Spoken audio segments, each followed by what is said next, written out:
and welcome to Rathods Science Academy. Today in this session we are going to see current affairs of 20th March 2025. So let's get started with our discussion. Let us see some important articles which appeared in our today's Hindu newspaper. And one sincere request, so don't skip this video at all, so that you will be getting lots of insights regarding what you have to refer from your basic thing, everything.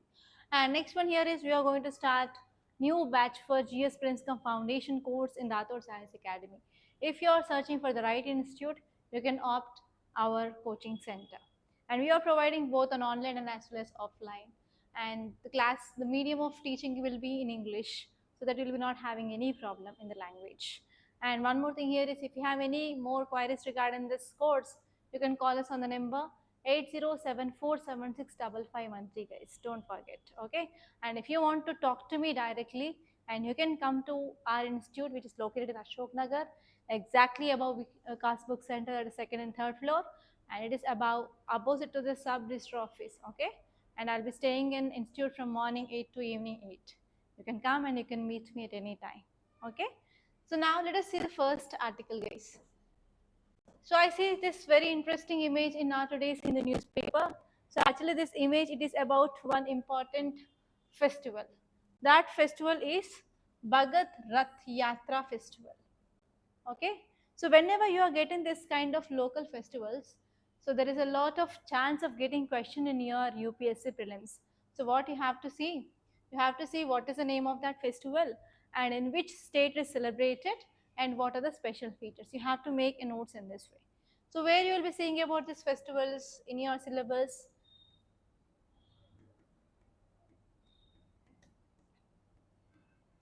So in your GS paper 1, you will be studying about your art and culture, right? So in that art and culture, you will be studying about festivals. So in festivals, we have two types of festivals, guys. So we will celebrate national festivals and also we will celebrate local festival. And the present article or present image is talking about one local festival in state of Maharashtra. So how you have to make the notes for these festivals is, so you have to make notes in tabular format. So you have to write the name of that festival in one row, and next you have to see in which state it is celebrated, and next you have to see important features of that festival. So features means nothing but during which month it is celebrated, why that festival is celebrated, whether it is agriculture festival or whether it is harvest festival. So all those things that you have to see, guys. So now let us see this thing in clearly. So actually this festival is Bagad Rath Yatra, and it's one of the vibrant festival which is celebrated every year, that is annually, in Bhavdhan village, where it is present in state of Maharashtra. And this event which attracts pilgrims from across the state, and they will honor to the Lord, and you have to write down the name of this Lord, that is Lord Bhairavant.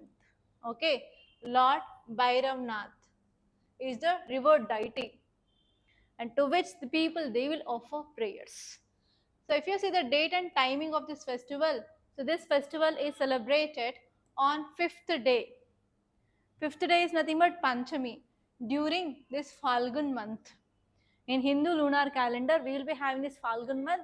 So in this Falgun month, in the 5th day, that is on this Panchami, we will celebrate this festival. Normally it will comes in this February or March, and this year it is in March.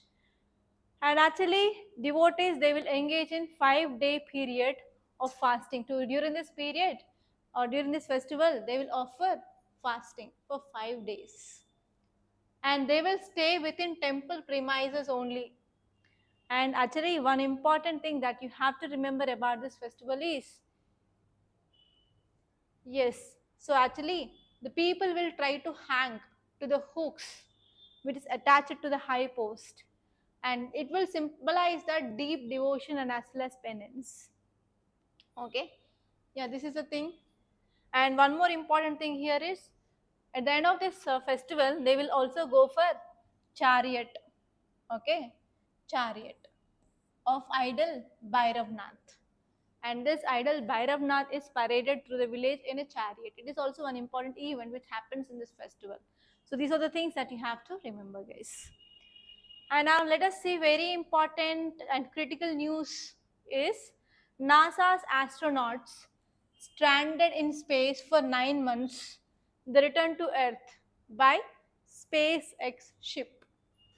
It is very, very important. So from where you will be studying about this? So in your science and technology, which comes under your GS paper 3, you will be studying about this topic called as space technology, right? In that space technology, you will be studying about different orbits, different planets, satellites, natural satellites, artificial satellites, and types of satellites, what are their applications, and even organizations. In India, we have ISRO. In the same way, in US, we have NASA. In Europe, we have European Space Agency. In Japan, we have JAXA. So here, in space technology, especially space organizations in the world, you will be studying about this NASA. You have to see some basic facts regarding this NASA. And next one here is, yes, there are two astronauts. They went through the Starliner, but because of some problems, then what happened? They are stranded in this space, and they stayed in ISA, International Space Station, ISS. So you have to see about even facts regarding this ISS, that is International Space Station. Why? Because India is planning to have its own space station, that is Bharatiya Antariksh Station. So because of this, you have to know about some basic facts regarding this ISS. And you have to see, yes, these people, they are from NASA. They stayed 9 months. But who are the other astronauts who stayed more than these people? Okay, so you have to see all those things, and all these things that will come as a part of your prelims, guys. You have to be very much careful. Okay, now let us see the context.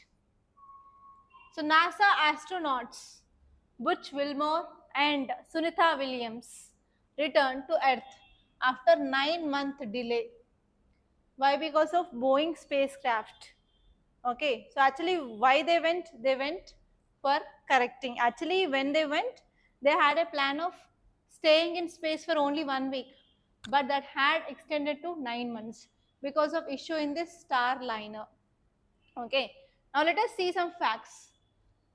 So actually this Williams, that is Sunitha Williams and Wilmore, they stayed around 286 days. And it is one of the longest, but it is not the record.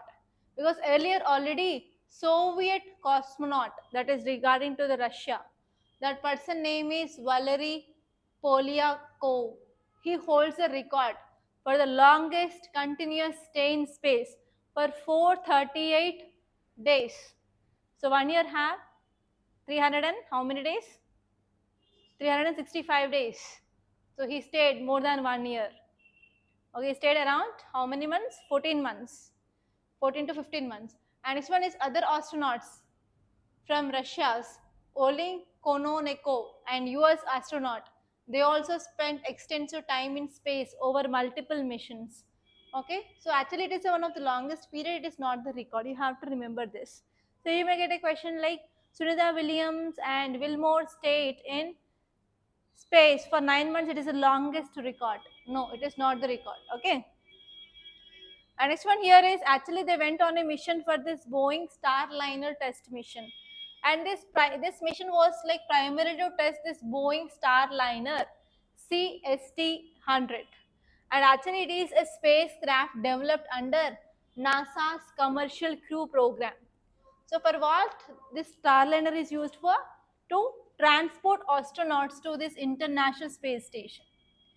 And actually this space station encountered some challenges, issues even before the launch, but they proceeded. At that time they find that there is leak of helium. Okay, and later when they went there, so they find that this problem had been still more aggravated and it is not safe to come back by using that. So because of this, they stayed in this space for 9 months. Okay, now let us see the next article. Title says Telangana police burst interstate child trafficking racket, arrest 27. So what is the keyword that you have to see? Child trafficking. So let me write child trafficking here, guys.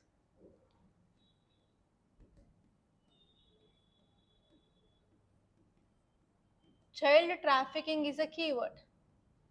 So from which subject you will be saying, guys? From GS paper 2 under polity. So in polity, where exactly you will be seeing this? So we have a topic called as fundamental rights. And in this 6 fundamental rights, one important fundamental right is right against exploitation. So in that article 23 is very important. Article 23 and Article 24 talks about this thing. And next, from GS paper 2, we have social justice and society.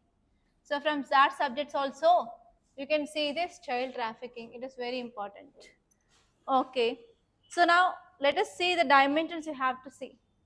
You have to see what is this child trafficking, and you have to collect certain data regarding child trafficking in India.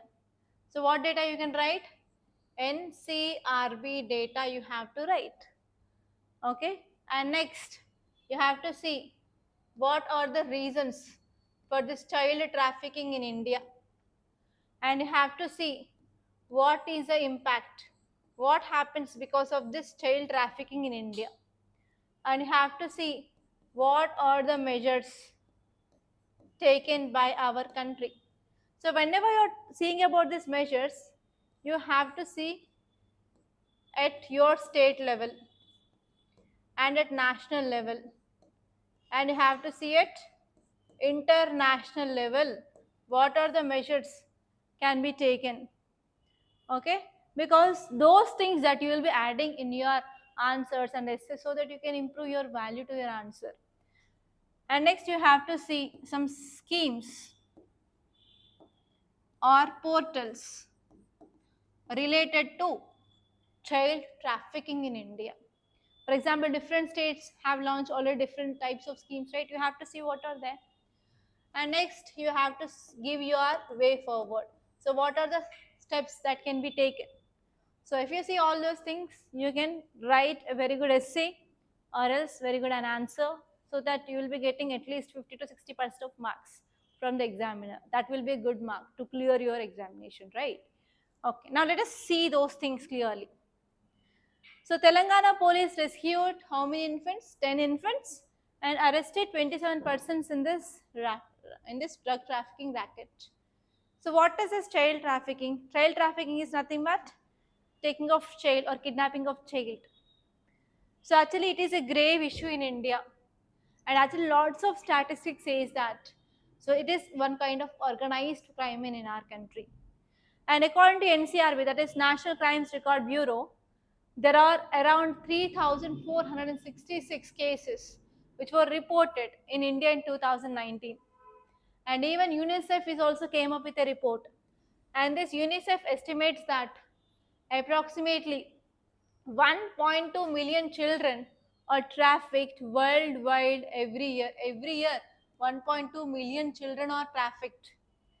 And this one is India is considered as one of the source and even transit and even destination country for child trafficking. That means India is standing top globally in this child trafficking.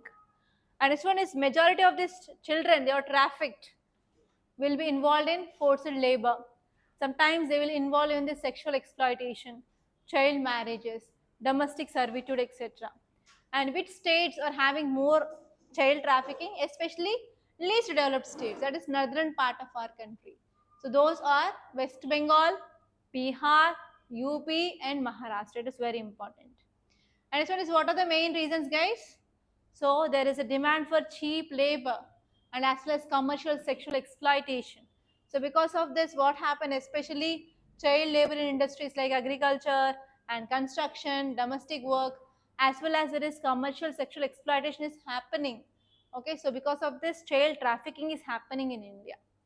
And next one is social inequalities and discrimination, especially marginalized communities who are coming from the scheduled caste or so-called Dalit. They are facing social discrimination and they are vulnerable to this child trafficking. And next one is poverty and lack of economic opportunities. So families which are living in poverty often fall into the prey of these traffickers because they will assure that yes, you are going to get good life for your children like that. Okay, and next one here is because of illiteracy and lack of awareness also, because of limited education, because of lack of awareness about the danger of trafficking, so which is mainly making the individuals and communities more vulnerable. And even there is a practice of selling of this girl child for brothels. Have you seen this movie? Alia Bhatt movie. Alia Bhatt, not Samantha. Yeah, so actually what happened, there is a practice of selling of children to the brothels in certain regions. So, yes. So because of that, it is supporting child trafficking in India. And next one is even we have this tradition of Devadas system and jogging system. So this is also related to this only. And next one is child trafficking has become third most profitable criminal industry after drugs and after weapons. So because of this, they will get some high financial returns with a very minimal investment, so that it makes more formation of criminal syndicates. Okay, now let us see the various initiatives across the international thing, like international organizations.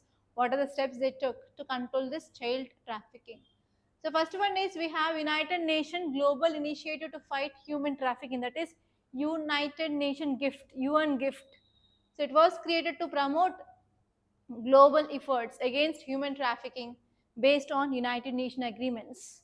And next one is we have United Nations Convention on the Rights of Child.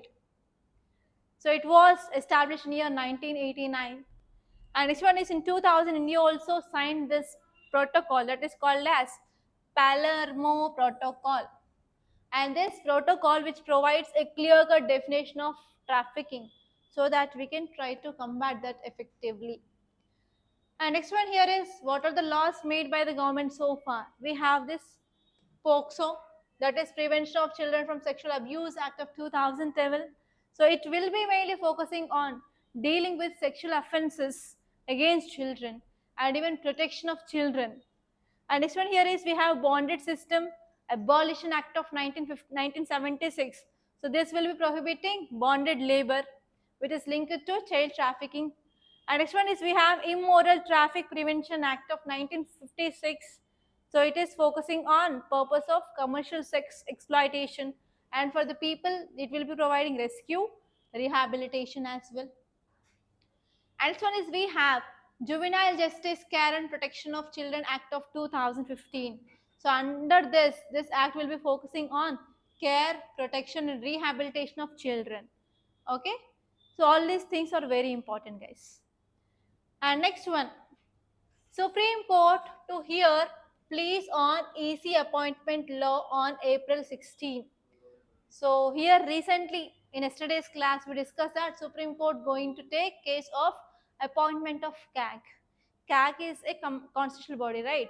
The same way one more election commission, that is nothing but one more constitutional body which is in news, and Supreme Court is going to take care about appointment.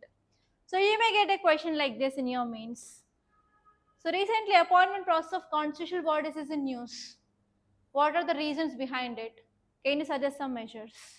So you have to write about both CAC and as well as election commission if you're getting that kind of questions in your examination. Okay. So here the keyword is election commissioner and CEC, chief election commissioners. So from which subject you will see this? From GS paper 2 under polity. Okay. So where you will be seeing this? In this topic called as constitutional bodies. So already we are seeing about this topic from past 1 week. So here you have to see about articles, you have to see about members. So in members we have to CEC Chief Election Commissioner and next we have 2 election commissioners, and you have to see eligibility, and next you have to see about appointment process. It is very important who is going to appoint them, and you have to see about select committee, and you have to see about roles and responsibilities. Even yesterday also this election commission is news because Supreme Court gave the direction that to release booth wise data regarding turnout. So there is a very high chance of getting question regarding this election commission of India election reforms in your prelims. So students who are writing this year, focus on this area for sure. You will be getting 100% pakka question on this, and don't realize after once the question is came. Okay, so now itself try to focus on that. Open your Lakshmikant and see this topic clearly, guys. And next, if you see the context, it is saying that Supreme Court scheduled a detailed hearing of a challenge to the law, which is giving that union government is increasing its role. So there is a dominance of union government in appointment of this EC. Okay, so because of this now Supreme Court is going to take this case, and when this final judgment will come, so you have to see that final judgment. So until then you have to know some basics, guys. Let us see those basics. So actually, which is the act which is focusing on appointment of the CEC and EC? So you have to make a note. Election Commission Condition of Service of Election Commissioners and Transaction of Business Act of 1991. So this act will regulate appointment and as well as tenure, service conditions of chief election commissioners and as well as election commissioners. And here if you see the judicial background, so this act which followed SC, that is Supreme Court interventions after several petitions. There are several petitions which had been filed regarding this appointment process of this chief election commissioner and election commissioner. So actually the recent case is Anup Barnwal case. You have to make a note. So Anup Barnwal case 2023. In this case, Supreme Court said that yes, we will be having a select committee panel. So that panel, who are the members? So we have Prime Minister, we have Leader of Opposition, and as well as CJI. So they will select the CECs and as well as ECs until Parliament passed law. So we are following very old law. So until this Parliament passes a new law regarding this appointment process. So here we are going to follow this select committee. So who will be there in the select committee? We have Prime Minister, LOP, that is Leader of Opposition Party, and next one is CJI. Okay. So before the judgment of this Anup Barwal case of 2023, so earlier the appointment of the CECs and other ECs was made by President on advice of Union Council of Ministers. So whenever Union Council of Ministers headed by the PM, they are giving aid and advice, means nothing but there will be increasing of union government's interference. So because of this, Supreme Court said that no, till the making of law for the appointment process. So there will be a selective committee. In this select committee now we have whom? Prime Minister will be there, Leader of Opposition Party will be there, and CJI will be there. Okay. So if you see about the select committee, CEC and EC, they will be appointed by President itself, but now the recommendations based on the select committee, who are there? Prime Minister, Leader of Opposition, and as well as Union Cabinet Minister. So earlier what happened? So here one important thing was there is one change which made by the present government. The change was like we used to have CJI here. So instead of CJI, government made a change, that is Cabinet Minister. So because of this, there is increased dominance of union government. So this case had been filed, and now here Supreme Court said that these two people will be there and this person will be not there, CJI will be there till our government passes any law. So if government passes any law, according to that, who are the members, if they decide, based on that, the select committee will be made. Okay, that is a thing. And let us see next article. Title says India AI Mission and Gates Foundation to sign a pact on AI. So AI is very important. So this article is talking about AI, that is nothing but artificial intelligence. So where you will be studying about this topic? In GS paper 3 and under science and technology. What you have to see? Yes, you have to see about what is this AI, and you have to see about applications of AI. You have to see about what are the challenges of AI, and next you have to see what are the measures you can take. Okay. Yes, now let us see this article. So here our union government came up with a mission called as India AI mission. And through that mission, we are going to sign a pact, that is agreement, with this Gates Foundation. And we want to come up with advancements in our AI. That means we have to get solutions for better crops and as well as stronger healthcare, for smarter education and as well as climate resilience. So for all these things now, our government is coming up with collaborations with this Gates Foundation. Okay. So now let us see about what is this India AI mission. So you may get a question regarding India AI mission, especially in this Prince 2025. So please make a note of it. So if you see this India AI mission, so this mission, it is to establish a robust AI computing infrastructure. Why we need this AI infrastructure? Especially for development of our country and especially for testing of AI systems. And this mission, it is focusing on enhancing of data quality, and we are focusing on developing of indigenous AI technologies, and we are also focusing on attracting top talent, and we are focusing on increasing of industry collaboration, and we are focusing on supporting of our AI startups, and we are focusing on promoting of ethical AI practices. So these are some important objectives of this India AI mission. And what are the components? We have 6 components. First one is India AI compute capacity. So under this, we want to create high-end AI computing system, and we are focusing on 10,000 graphic processing units, so that it will be helpful for startups, AI startups. That means we are focusing on encouraging of startups in India. And next one is we are focusing on development of indigenous large multimodal models and foundational models in various sectors. And next one is we are coming up with some unified platforms, and we want to provide seamless access to quality and even non-personal data sets, startups and researchers. And we are focusing on promotion of AI applications where we will be targeting problems. And this one here is we are also focusing on expansion of AI in education as well, especially through undergraduate, masters and PhD courses. And this one is we are focusing on access to the deep technology AI startups. And this one is we are focusing on ethical framework also, like safe and trusted AI. So these are the things that are the part of this India AI mission, and there is a very high chance, so focus on this. And now let us see the next article. Title says Cabinet approves additional outlay for Gokul mission. So here the keyword is Gokul mission. Okay, this is one important scheme. It is related to animal husbandry. Okay, so whenever you are saying any scheme in news, what you have to focus? You have to focus on which ministry it is belonging to, which ministry is implementing that scheme. And next you have to see whether it is center sector or center sponsored scheme. And you have to see main features of that scheme. And you have to see like in which stage it is implemented.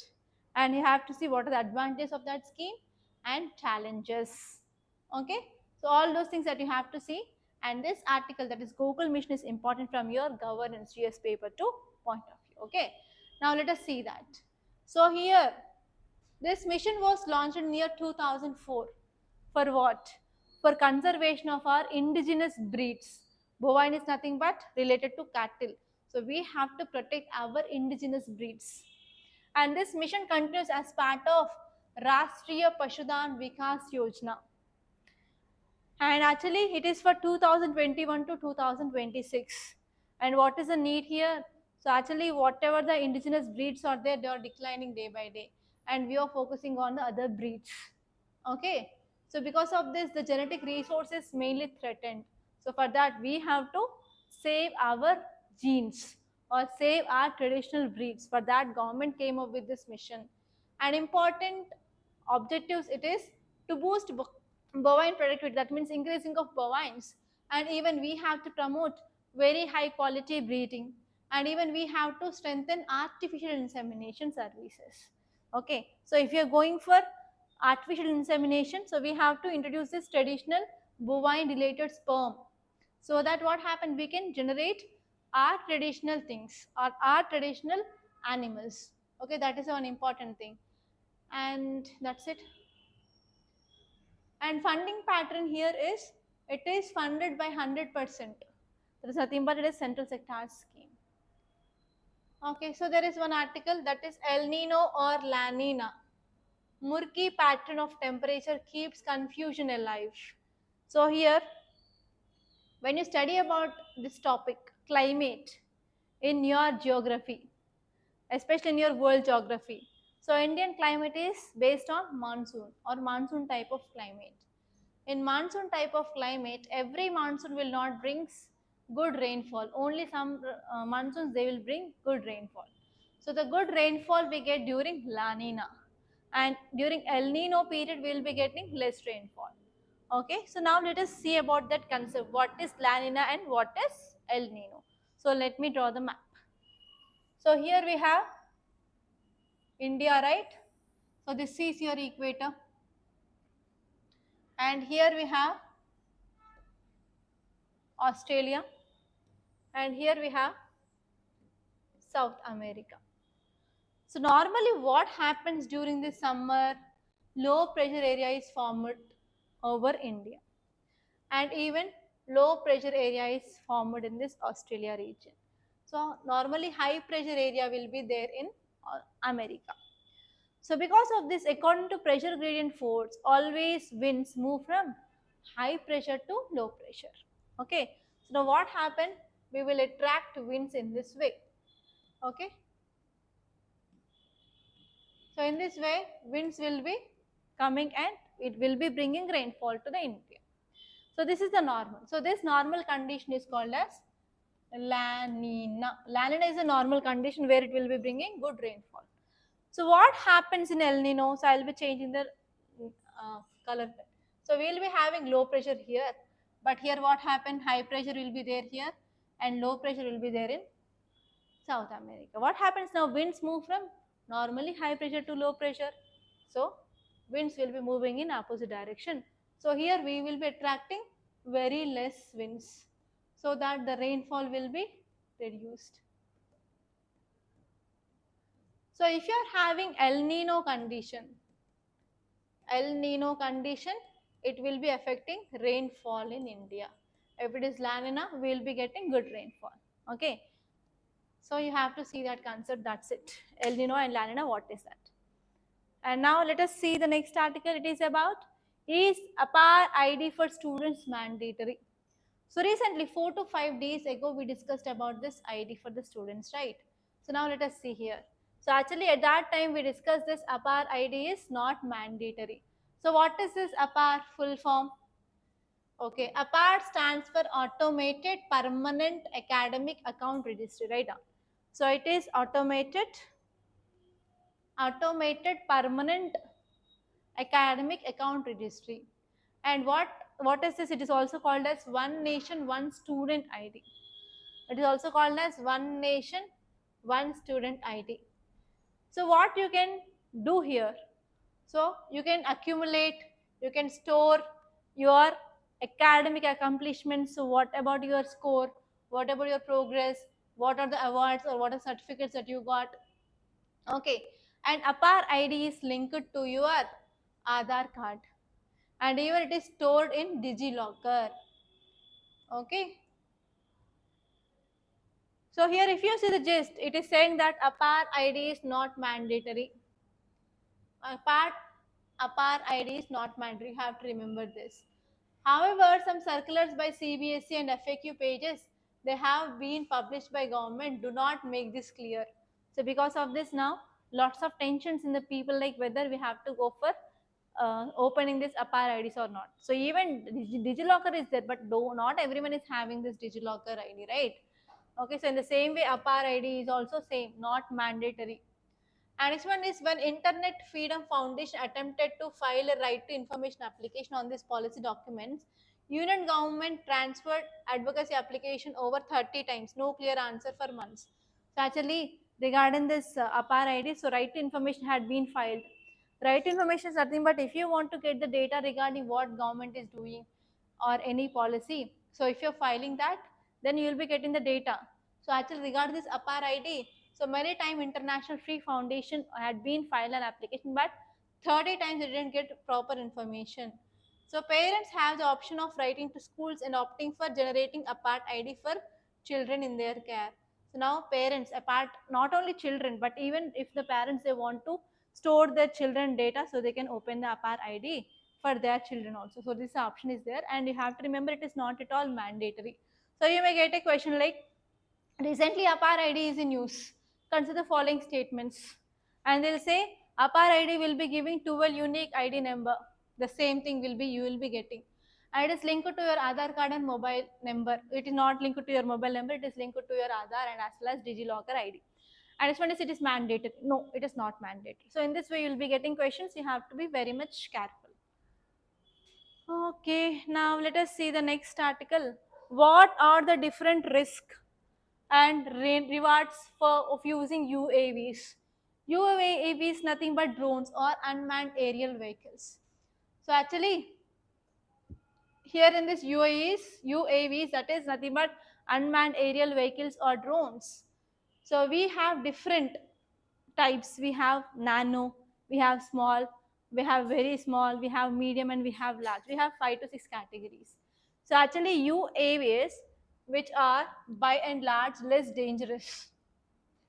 But why we are having risk while using this UAVs is, so they also having the capability of carrying weapon payloads and are still less capable than fighter jets. So they can carry weapon payloads. They can also drop bombs. So because of this, we are having certain problems with this using of UAVs.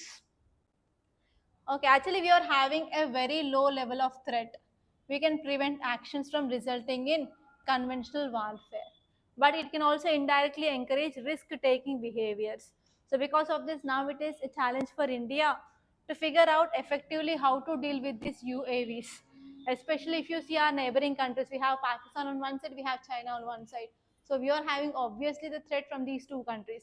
So here how to deal with these UAVs is an important question. So here you have to see about different types of UAVs in India and what are the applications of these drones, in which area we are using this, and what are the challenges. One important challenge is they can also have the capability of carrying weapon payloads.